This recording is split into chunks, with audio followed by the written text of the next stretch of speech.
जी नमस्कार। स्वागत है आपका आपके अपने चैनल हमारी अपनी हिंदी पर। साथियों, आज हम संत काव्य के नामकरण और उसकी विशेषताओं पर संक्षिप्त में चर्चा करेंगे। साथियों, संत काव्य का अगर शाब्दिक अर्थ देखा जाए तो होता क्या है? संतों द्वारा रचा गया काव्य। लेकिन जब हिंदी साहित्य के संदर्भ में हम बात करते हैं विशेष रूप से, तो निर्गुण ज्ञानाश्रयी शाखा के कवियों द्वारा जो साहित्य रचा गया है वो संत काव्य के अंतर्गत आता है। वास्तव में संत काव्य या निर्गुण ज्ञानाश्रयी शाखा के जो कवि हैं उन पर नाथ पंथ का बहुत बड़ा प्रभाव है। इन कवियों में प्रमुख रूप से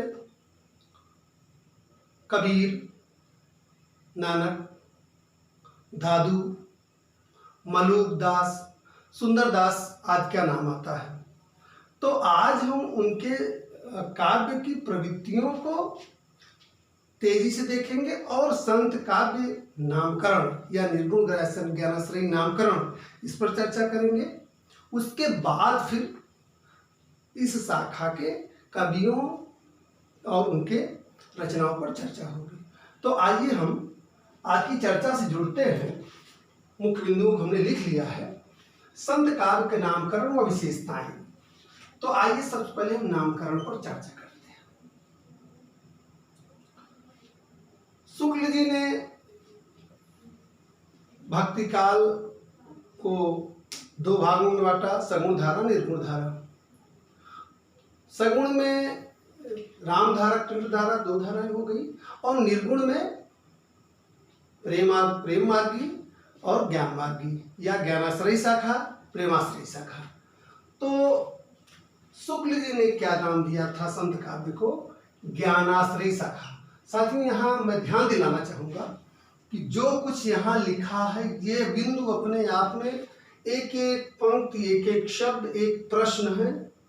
मैंने पहले भी कहा है कि मैं तथ्यात्मक रूप से आपसे चर्चा कर रहा हूँ। आपकी परीक्षा की दृष्टि से पूरी चर्चा हमारी परीक्षा पर केंद्रित है। बहुत ध्यान से देखिए, एक एक शब्द प्रश्न है। संत काव्य को ज्ञानाश्रयी शाखा किसने कहा? आचार्य रामचंद्र शुक्ल ने कहा। आचार्य रामचंद्र ने संत काव्य क्या कहा? ज्ञानाश्रयी शाखा कहा। हजारी प्रसाद द्विवेदी जी ने कहा निर्गुण भक्ति काव्य। हजारी प्रसाद द्विवेदी जी ने क्या कहा? निर्गुण। एक एक यह शब्द कोट करिएगा, ध्यान दीजिएगा। हजारी प्रसाद द्विवेदी ने क्या संज्ञा दी है? उन्होंने कहा है कि यह निर्गुण भक्ति काव्य है। शुक्ल जी ने कहा ज्ञानाश्रयी शाखा। और यहाँ देखिए एक शब्द जो मैंने भी लिखा है ऊपर, संत काव्य। संत काव्य किसने किसने संत काव्य दिया नाम? डॉक्टर रामकुमार वर्मा ने निर्गुण ज्ञानाश्रयी शाखा को संत काव्य कहा। डॉक्टर रामकुमार वर्मा महत्वपूर्ण नाम है।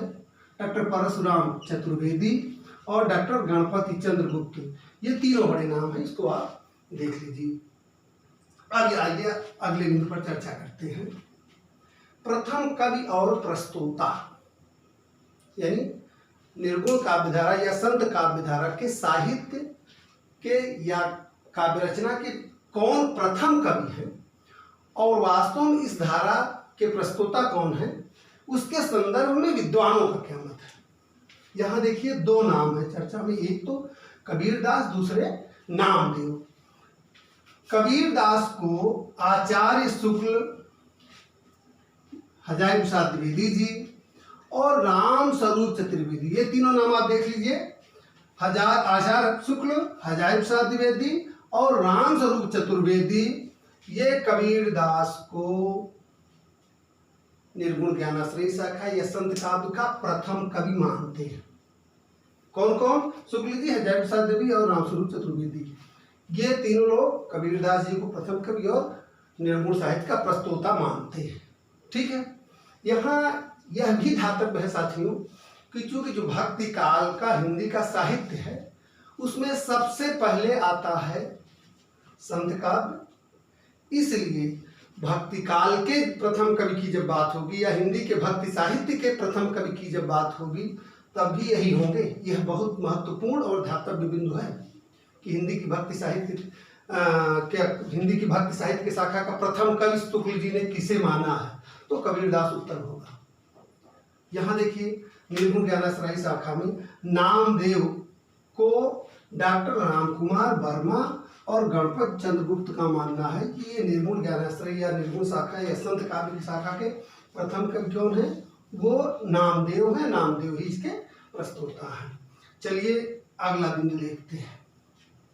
संत काव्य की जो सबसे वास्तव में एक सार आप देखिए इस लाइन में है कि संतों के चिंतन, संतों के जीवन दर्शन और संतों की काव्यधारा पर उपनिषद, शंकराचार्य के अद्वैत दर्शन, नाथों के शून्यवाद और इस्लाम के एकेश्वरवाद का प्रभाव रहा है। साथियों बहुत ध्यान से देखिएगा, इस तरह से विश्लेषणात्मक प्रश्न कई बार पूछ लिए जाते हैं। 4 विकल्प दिया रहेगा: उपनिषद का प्रभाव, अद्वैत दर्शन का प्रभाव, शून्यवाद का प्रभाव, इस्लाम के एकेश्वरवाद का प्रभाव। इसमें से एक नहीं दिया रहेगा, हो सकता है वो कुछ और दिया रहे। तो किसका प्रभाव नहीं पड़ा है या किसका प्रभाव है, इस तरह से प्रश्न बन सकते हैं।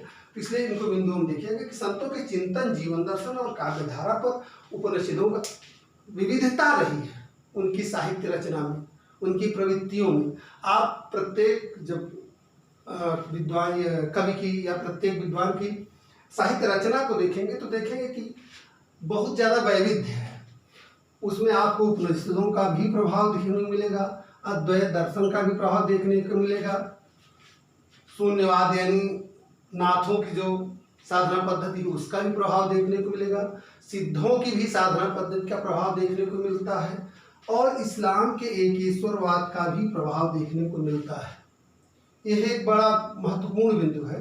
कबीरदास की रचनाओं में प्रायः देखिए वो एक ही ईश्वर की बात करते हैं वो, और इवन यह है कि कबीर आदि तो ये कहते हैं कि राम और रहीम में कोई अंतर नहीं है। हिंदुओं के आराध्य में और मुस्लिमों के आराध्य में कोई अंतर नहीं। जो हिंदू का आराध्य है वही मुसलमानों का आराध्य है।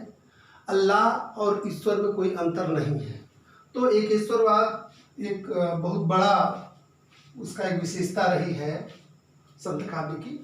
अब आइए देखते हैं इनके संतों के साहित्य के या काव्य की जो प्रमुख प्रवृत्तिगत विशेषताएं हैं उन पर तेजी से कुछ बिंदुओं में चर्चा कर लेते हैं। पहला क्या है, जैसे शुरू से ही निर्गुण की बात हो रही है, निर्गुण राम की कल्पना। इनके हिसाब से दशरथ सुत तिहुलोक बखाना राम नाम को मर्म है आना। यानी जो दशरथ के पुत्र धनुर्धारी राम है वो निर्गुण शाखा के कवियों के राम नहीं है। उनके राम वह है जो सहृदय है, करुणाकर है, दयावान है, लेकिन क्या है वो निर्गुण है, निराकार है। वो अवतार नहीं लेते हैं, वो लीलाएं नहीं करते हैं, उनका कोई रूप नहीं है, उनका कोई रंग नहीं है, उनकी कोई सचित्र कल्पना नहीं है। ऐसे राम निर्गुण संत कवियों के, निर्गुण ज्ञानाश्रयी शाखा के कवियों के निर्गुण राम की कल्पना करते हैं। यहाँ मैं फिर से आपको ध्यान दिलाना चाहूँगा कि निर्गुण से तात्पर्य गुणहीन नहीं है, निर्गुण से तात्पर्य गुणातीत है। निर्गुण से तात्पर्य यह नहीं है कि गुण से रहित हैं वो, उनमें भी वह गुण हैं जो सहृदय में गुण होते हैं। वो भी दयावान है, करुणाकर है, भक्तों पर अपने दया करते हैं, लेकिन ना तो अवतार लेते हैं, ना लीलाएं करते हैं, ना उनकी कोई सगुण कल्पना है। ठीक है, अगले बिंदु देखते हैं एकेश्वरवाद। एकेश्वरवाद पे ऊपर चर्चा हो गई। वास्तव में एकेश्वरवाद इनकी एक बहुत बड़ी विशेषता रही है। ये ईश्वर को अनंत मानते हैं, ईश्वर को एक मानते हैं, ईश्वर में धर्म के आधार पर अल्लाह या राम में वो भेद नहीं करते हैं। चलिए अगले बिंदु की ओर बढ़ते हैं। गुरु के प्रति श्रद्धा। गुरु को इन्होंने ईश्वर के ऊपर स्थान दिया है। कबीरदास का एक दोहा हम लोग बचपन में पढ़ते थे कि गुरु गोविंद दो खड़े काके लागू पाए, बलिहारी गुरु आपने गोविंद दियो बताए। तो गुरु को उन्होंने बहुत उच्च स्थान प्रदान किया है। यहाँ देखिए, नाम स्मरण की महत्ता, अर्थात जब ये मूर्ति पूजा का विरोध करते हैं, सगुण की उपासना का विरोध करते हैं, तो स्वाभाविक है कि ये नाम स्मरण यानी ये ईश्वर के नाम स्मरण की को महत्व देते हैं, सगुण रूप की या मूर्ति पूजा का विरोध करते हैं। जाति पाति के भेदभाव का विरोध, इन्होंने अपने साहित्य में जाति पाति ऊंच नीच के भेदभाव का विरोध किया। यहाँ देखिए, नाथ पंथियों का प्रभाव, नारी माया की मूर्ति, नारी की झाई परत अंधा होत भुजंग, नारी की झाई परत अंधा होत भुजंग, कबीरा तिनकी कौन गति जो नित नारी के संग, नारी महा ठगिनी। मतलब इन्होंने नारी को माया का प्रतीक बनाया है, सांसारिक बंधनों में बंधने का प्रतीक माना है कि नारी क्या है, वो साधना के मार्ग में बाधा है। ठीक है, ये माया की मूर्ति है।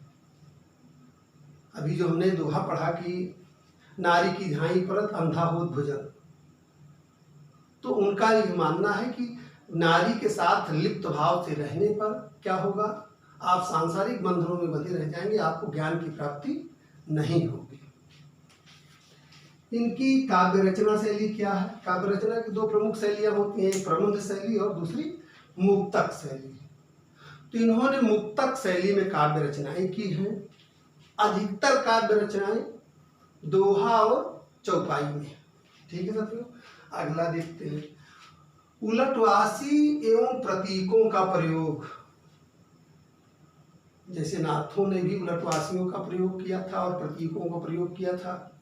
प्रतीकों के खुलने पर उनका अर्थ पता चलता था, उलटवासियों का उन्होंने खूब प्रयोग किया था। उसी तरह से संत काव्य में निर्गुण ज्ञानाश्रयी शाखा के साहित्य में उलटवासियों प्रतीकों का प्रयोग कवियों ने बहुतायत किया है। यहाँ देखिए, 3 बिंदु भाषा के संदर्भ में साथियों दिए गए हैं, वास्तव में बहुत महत्वपूर्ण है और तीनों प्रश्न हैं। बहुत ध्यान से देखिए, शब्दों पर ध्यान दीजिएगा कि शुक्ल जी ने कबीर की भाषा को सधुक्कड़ी भाषा कहा है। कौन सी भाषा कहा है? यह देखिए, ये शब्द बिल्कुल ये सीधा प्रश्न बनता है, कई बार आ चुका है परीक्षाओं में, कई बार आ चुका है। आप पिछले वर्षों के प्रश्न पत्र उठा के देखेंगे तो आपको पता चलेगा कि कबीर की भाषा को सधुक्कड़ी भाषा किसने कहा है, या आचार्य शुक्ल ने कबीर की भाषा को क्या कहा है। तो यह सधुक्कड़ी भाषा शब्द प्रयोग कबीर की भाषा के लिए आचार्य रामचंद्र शुक्ल जी ने किया है। ठीक, अगला बिंदु देखिए, श्याम सुंदर दास ने कई, अब यहाँ देखिए सधुक्कड़ी से क्या तात्पर्य है? सधुक्कड़ी से तात्पर्य है साथियों, क्योंकि प्रायः जो निर्गुण भाषा या निर्गुण साहित्य के जो कवि थे वो संत थे। उनका काम क्या था? एक जगह से दूसरी जगह भ्रमण करते रहना। भ्रमण करते रहने के कारण क्या हुआ, कई भाषाओं का प्रभाव आया, कई भाषाओं का उसमें कई भाषा के शब्दों का मिलन हुआ। तो वो उस भाषा को शुक्ल जी ने क्या कहा? शुक्ल जी ने कहा कि यही भाषा जो है वो सधुक्कड़ी भाषा है, साधुओं की भाषा।